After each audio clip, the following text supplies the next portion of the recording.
G'day, welcome. Time for another new arrival from McLaren. My goodness, they're coming thick and fast at the moment. This isn't the car that we're talking about. Luke Newberger, McLaren Auckland, come on in, mate, because I know this is the 570S GT4 because it says it on this giant wing here. But we're talking about the 620R. Why are we starting with this machine? Well, I think it was relevant today, Sean, because you know, the 620R, which we're going to show you in a minute, was heavily based on this car. The 570 GT4 is a purpose-built race car by McLaren, homologated for the GT4 series. I mean, these have done incredibly well in New Zealand. I think there's 7 we've sold, and they've gone to people who went endurance racing. Some of them just bought them as Hampton or Highlands members to pull out of the garage and for track day toys. But I mean, like even now, I think we sold 3 last month. These are just going gangbusters at the moment. But they're not road legal. It's left-hand drive, for example. No, they're not road legal. They are a purpose-built race car, left-hand drive. You could enter them in endurance series. They come with a higher horsepower tune, so you know you've actually got. It's not quite as slow as a regular GT4. You've actually got some whistle. But the relevance was, today we're unveiling the 620R, and that is McLaren's last hurrah to the sports series. It is as close as you'll ever get to a race car for the road. People have seen this before. Let's walk on over, because this car is really cool. And I love the fact that it's the race car, and then we come and see its sibling, and very similar, but a bigger number here, and I want to start with that because there are restrictions for GT4 with power. There is, yeah, so everything, I mean, and that was the hardest job for us to do at McLaren, because our car ultimately had the most horsepower. It was the lightest in its class, and with the balance of power restrictions, you know, everything kind of has to be on an even playing field. So this car is not held back. So 500 horsepower is the sort of GT4 limit? In GT4 it's about 410. In really? Sprint ECU, which we sell most of our cars, it's about 540, 550. Right, and then I know that 620 means you got about 612 horsepower, 612 horsepower, so that's even more than the 600 LT. Right, so you've got a road legal car here in the 620 that's actually more powerful than the race car, and I've got to ask, where's it fit in, because I've done some research. It's more powerful than the 600 LT, which we know is a fire-breathing weapon. It is, yep. Wow. Yep. So the 620R really, I mean, the idea behind it was to take the 570S or the 570 GT4 and make it road legal. So the designers, they had to smooth off some of the sharp corners for pedestrians. Yeah, if we come around the front, actually, this is the bit I love.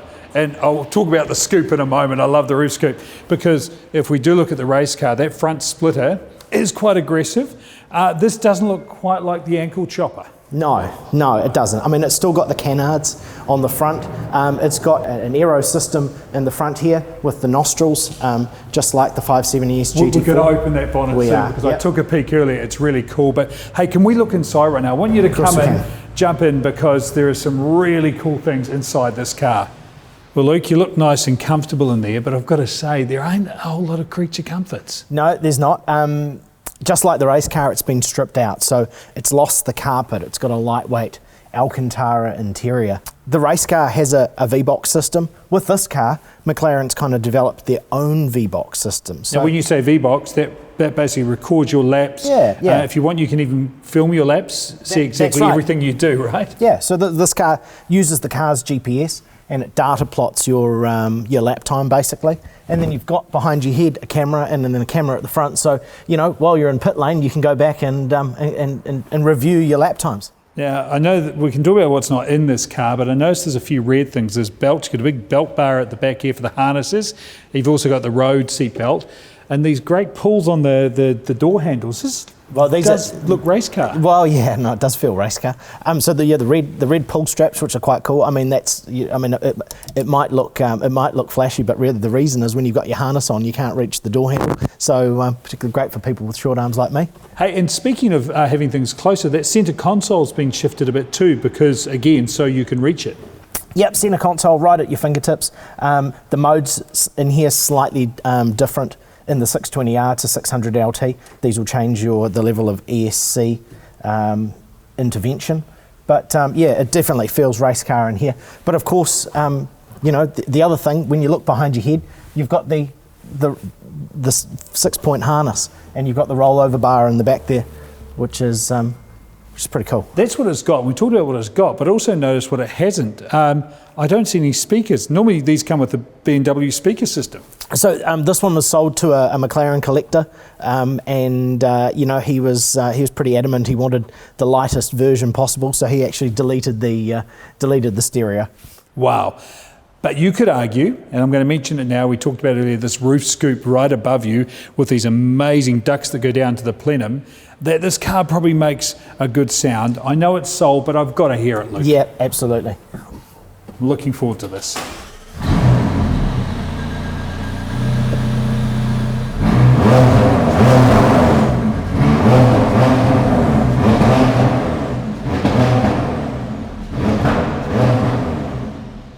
Rightio, so that doesn't sound a quiet road going. Well, I mean, it's one thing putting in a roof scoop in a car for aesthetic purposes, but there's another thing actually getting it to become functional, and that's what the guys at MSO have done. So you've got all this intake noise and turbo sort of pop-off noises when you lift off the gas that comes through and reverberates over your head. So this car really is it's a pretty cool thing to drive.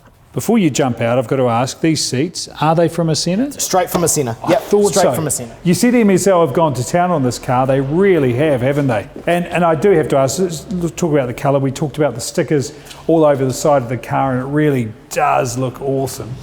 So you could order them in white, black, or McLaren orange. Obviously, this first car ordered in white. We do have one more coming.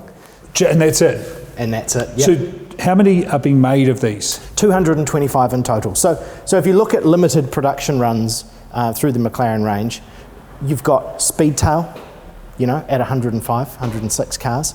You've got 765 at 765. This at 225 is super rare. I mean, this really is a collector's piece. Now look, I know you're excited about the slicks, and I'm looking again at these wheels, centre-lock hubs, that's serious. I even love the fact that you've got a plate ready to put your race number on it. The race number straight on. But behind those carbon brakes, some serious suspension work going on. There is. So the 32-way adjustable Penske racing dampers, straight from the GT4 race car. And they're optional, so you could have them. I mean, obviously that is going to give you the maximum motorsport feel. It's a solid mount to the carbon chassis, so you're going to feel everything that's going on in the car. I mean, really, we're talking race car for the road stuff. Or you could option the 600LT adaptive dampers with a lifter. Let's talk about the way this car looked. You talked about some of the carbon treatments. As you said, MSO have gone to town here. And I know the wings have been sort of muted a little bit so they don't hurt anyone on the road to be road legal, but there's still some serious work being done here, and I'm looking underneath there. That's not a normal road going wing. No, it is. Adjustable rear wing, 85 kgs more downforced in its highest position than the 600LT. So I was listening to this, that means 185. That's correct, yep. Wow. That's correct. Wow, that's a couple of All Blacks sitting on the back. Yeah. Not front rows. No. Yeah, a couple of Barretts. That is something brilliant. Well, Luke, what are you talking about? Numbers? Some more. I need the quick quiz. Top speed? Over 340.